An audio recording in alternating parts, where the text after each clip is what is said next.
Hey, in this video, I'm going to be explaining how you can go from being a nice guy to being a bad man. The core of this video is about how to heal your father wound. This is a wound a lot of males and females have, and it impacts almost every other relationship in your life that you will have. This video mostly is aimed towards males, because this is the journey that I've been on, having to heal my own father wound. And a lot of the information has come from the male side of the story. But if you are a female, there's still probably a lot you can learn here. Just want to say, I've used the word bad man not in a negative context. I'm not trying to create men who go out and do destructive, disastrous things. I've used the word bad man in a positive context. So someone who's authentic, autonomous, knows who they are. That sort of individual is quite rare these days. Hence the reason I've called that a bad man. Okay, so let's get straight into the video. First of all, what is a nice guy? I have other videos on this. I'm going to quickly give you an explanation. A nice guy is someone who doesn't really know who they are, right? They're living from a fake mask, a fake persona. They've had to develop this persona mostly due to childhood trauma, which we're going to get to.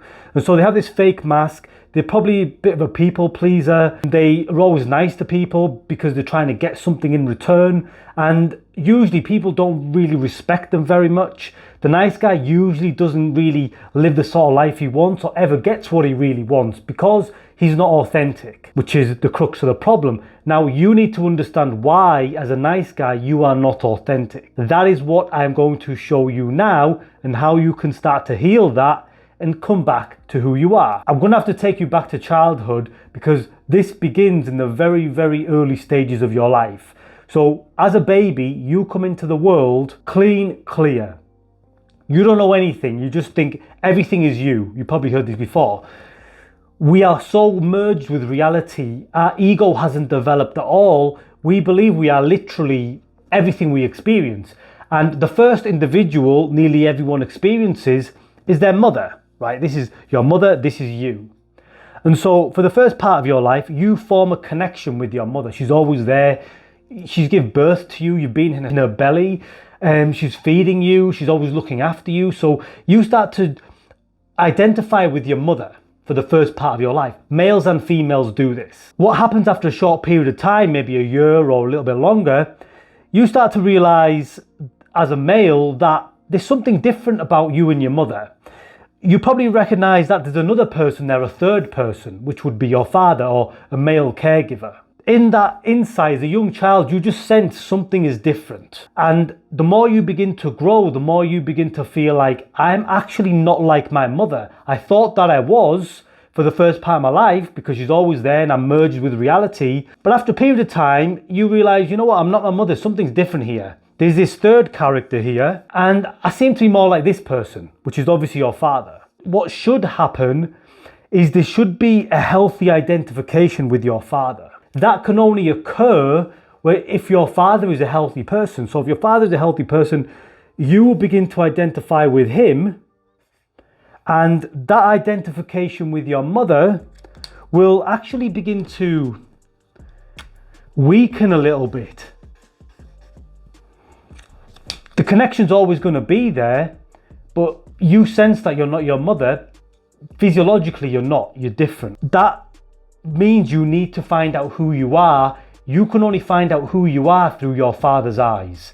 So you need a healthy father there who can mirror back to you who you are. That means he provides you with love, safety, security, trust, connection, right? All these basic needs babies have.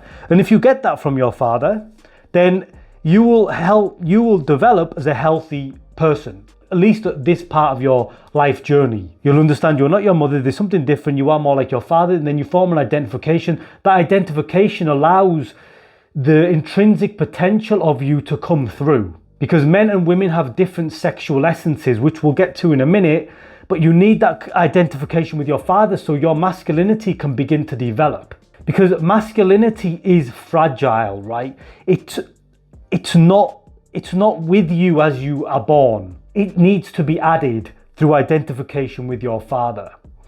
If you're a female and you're born into the world, you immediately know who you are. A male, however, needs to break that identification and identify with his dad. So there's an extra step.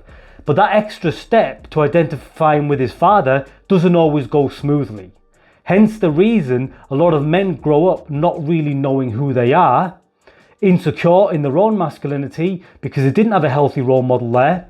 And what it leads to is a sense of shame. So if your father was absent, drunk, neglectful, abusive, any of these negative things, he probably didn't meet your basic needs of trust, safety, love, connection. And so you probably grew up believing that you couldn't trust other men, that being a man was bad. And so what happens is you develop a shame-based identity. Now, shame is considered a master emotion. You really got to remember this. So shame, it's the lowest consciousness emotion. Check out David Hawkins' scale of consciousness. This emotion is so low that it will literally, it's like a swamp, and it will suck your whole being into it.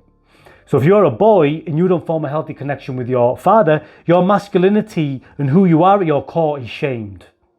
And then everything you feel about yourself, or your natural instincts and impulses, you just feel ashamed of being who you are. And as you can probably understand, that's a very, very difficult way to go through life. Unfortunately, our modern culture doesn't really do much to support this identification with the father for the young boy. What happens is the young boy stays unconsciously identified with his mother, which causes a disruption within his psyche. He can't come to at least wholeness on the psychological level. Obviously, when we go into higher realms of spirituality, you transcend gender altogether. Before you can transcend gender, though, you need to come to a wholeness of who you are on the level of your gender, right? You cannot just bypass that. So if you stay unconsciously identified with your mother, this is where it gets very deep. Your mother is your unconscious. So if you remember when you were born, you were completely unconscious and you were completely merged with your mother. If you don't form that healthy identification with your father, you stay merged to your mother, you're more likely to develop feminine qualities and you're more merged with your unconscious, which is not good. If you're merged with your unconscious, you become a slave to a lot of your unconscious impulses. Things like constant pleasure seeking. How much do we see this? How much do we see young men attracted to pornography and just pursuing cheap thrills because they're still tied to the mother? Connection identification is too strong. I'm not saying there's anything wrong with having a mother, please don't get it wrong here, but there needs to be a breaking away. This is why in most cultures, traditional cultures, do have rites of passage and rituals where, for example, the boy would be taken away from the mother and he'd go and live with the guys through some sort of external challenge, and then he would enter manhood. We don't have that anymore. We make the assumption that if someone is born with male genitalia, they are automatically a male. No. A man is not born, a man is made, right? But because that masculinity needs to be added, more often than not, it goes haywire.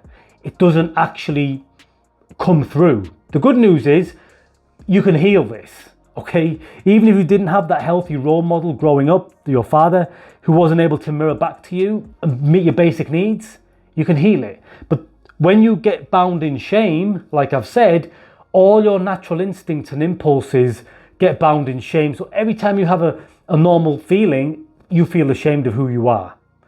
And so that takes me on to the next part of the video, which is reclaiming your masculinity, working through the shame. So take this quadrant here, and I'm going to outline 4 points of your masculinity. We'll start with aggression. Again, there's no negative context here at all. I know when we use the word aggression, a lot of people tend to think I'm talking about being destructive or harmful to others. No, I'm not. There is such a thing as healthy aggression. It's a natural impulse. But if your father wasn't able to express that to you and mirror it back to you, you probably got ashamed of your own aggression. This is seen often in the nice guy. So a nice guy will often be cut off from his feelings of aggression. So if somebody mistreats him or bullies him or talks down to him, he's not able to have a voice. He's not able to stand up for himself. He has no spine. That's why you need a healthy dose of aggression. The aggression is still there within you. It's probably bound in shame. Like I said, shame being a master emotion, it bounds and ties down all your natural impulses. Because your father didn't meet your needs, you felt ashamed. You felt like you were not good enough. You are good enough. Just that early programming got so deeply ingrained in you, you cannot see yourself beyond it. So you need healthy aggression. It's a form of self-defense. That's the point of anger and aggression. It's not to go and beat people up or be destructive. It's to protect you. If someone crosses your boundary or wants to harm you or harm someone you love, you have to react. You have to protect, right? Without this, we would not have made it as far as we are. So if you have negative connotations about aggression or anger, you really need to change that, because unless you do, you're not going to be able to create a healthy relationship with your own anger, and you're going to be pretty powerless, because this is where a lot of your passion and drive comes from as well. So if you feel aimless, feel like you're not going anywhere, then you're probably lacking this. The second thing you're lacking is your sexuality. So we see this a lot in the nice guy. The nice guy usually is not clear in expressing his sexuality. Your sexuality is just a part of who you are. It's a part of your humanness, part of your human being. If you grew up in a shame-based culture, maybe you grew up in a very religious culture where you were taught that being sexual was bad. So you developed a lot of shame around this. Now, we are very sexual beings, but nice guys are afraid to express this, okay? So what do they do instead? They'll try to maybe play games or be very nice to get someone to like them. If they really integrated and owned their sexuality, they would lead with that. It doesn't mean they'd be gross, but they would just express who they are respectfully, right? And that's attractive, especially when it comes to initial attraction. Nice guy doesn't do this. He's so ashamed of his sexuality. He tries to bypass it, and then he tries to be very nice to get something from you. That's a very shame-based person. So you need to start to work on this, releasing the shame around your sexuality. The third thing you need to work on is connection. So the human need for connection is very, very important. After survival, your most basic need is connection with other people. That's why I hate it when I see like YouTube videos and Instagram posts saying things like disappear for 6 months and come back unrecognizable. No, don't disappear for 6 months, especially if you've got trauma and anxiety and fear and you're a nice guy. That's the worst thing you should be doing. You should be trying to connect with healthy people. Like I said, you didn't get healthy connection growing up. You're ashamed to have authentic connection with people now. The only way you're going to reclaim your masculinity is through connecting with other men. They will mirror back to you who you are. But if you're so ashamed of connecting and reaching out, you're socially anxious, which I think shame is the main reason people are socially anxious, because they're afraid of connection. They didn't get the needs met growing up. Now they're ashamed to want to need someone or connect to someone. So this is another part of you that's bound in shame. And the final one is your masculine essence. So I just want to give a plug on a couple of books that I've read that give me this information. No More Mr. Nice Guy, as you can probably tell. Also, The Way of the Superior Man. So The Way of the Superior Man teaches you that 80% of men have a masculine sexual essence. 80% of females have a feminine sexual essence. A masculine sexual essence is about purpose, drive, mission, direction, going somewhere. If you didn't have that healthy relationship with your father, if you didn't meet your needs growing up, then you're not going to have a healthy relationship with your masculine essence. You're probably going to be aimless. You're not going to have much direction or purpose in life. Or you're just going to be chasing empty pursuits like sex or just money for the sake of, for no reason. You're not really on your deepest purpose. A, because you're too identified with your mother, you're pleasure seeking. And B, you don't have a healthy relationship with your masculine essence, which is, like I said, direction and purpose. So the final part of the video is how can you begin to heal all of these things so you can heal that father wound. So I've got 3 or 4 different steps that you're going to have to work at. If you've got a therapist, or even if you can journal about this, it's going to help you a lot. First one is you're going to have to grieve. You're going to have to grieve that relationship you did not have, okay? With grieving comes forgiveness, but the forgiveness part, I would suggest you kind of wait until that unfolds naturally. I don't think you can go around just trying to forgive people consciously if unconsciously you haven't really forgiven them. So if you grieve, you think about what you didn't get, that's going to allow you to move through the grieving process, and eventually you'll come to forgiveness. You need to forgive your father, essentially. And when you forgive him, you'll start to actually see him with more compassion. You'll start to see him as someone who had his own problems. It'll actually completely change the way you see him. The second thing I suggest you do, which I've already talked about, is you need to start to develop healthy relationships with other men, not females. If you develop healthy relationships with other men, you will naturally develop healthy relationships with females. The problem with a nice guy is because he was so identified with his mother, he tends to have unhealthy or difficult relationships with men. So to heal, you need other healthy men to affirm to you, back to you, who you are. Okay, there's no way around this. And the final thing you can do is a simple reparenting meditation. You can find these on YouTube, on Google, wherever. And you just want to visualize being a baby and your father being there in the way that you needed him to be there, right?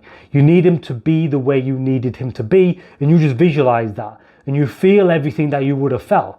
Very, very powerful meditation, this. Honestly, if you internalize this and you do these meditations and do the things I've said, you will heal that father wound, okay? And then you can step into who you actually are, have less internal disturbance, because when you are disconnected, when you don't have that connection, you don't know who you are. That's a very, very sad way to be. You can connect back to yourself. You can become a bad man, okay? So that is everything I've got to talk about in the video. I hope it helps you on your healing journey.